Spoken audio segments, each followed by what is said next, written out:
நம்ம எல்லாரும் கவனிச்சிருப்போம். மரங்கொத்தி ஒரு மரத்தை இடைவிடாம கொத்திக்கிட்டே இருக்கும். ஒரு நாளைக்கு 12,000 முறைக்கும் மேல அது மரத்தை கொத்துது. அப்படி இருந்தும் அதுக்கு தலைவலி வரல, தலை சுற்றலும் வரல. அது எப்படி தெரியுமா?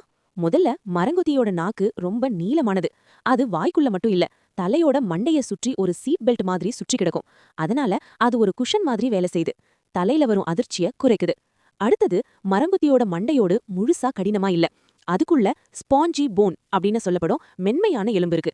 அது ஒரு ஷாக் அப்சார்பர் மாதிரி வேலை செய்து அதிர்ச்சிய உள்ளுக்குள்ளேயே உறிஞ்சிக்குது. அதோட சேர்த்து மரங்குத்திக்கு ஒரு விசேஷமான விஷயம் இருக்கு. மனிதர்களுக்கு இல்லாத ஒரு மூன்றாவது கண்ணிமை, தேர்ட் ஐலிட் அதுக்கு இருக்கு. அது கொத்தும்போது கண்ணை பாதுகாத்து அதிர்ச்சியால பாதிப்பு வராம பாத்துக்குது.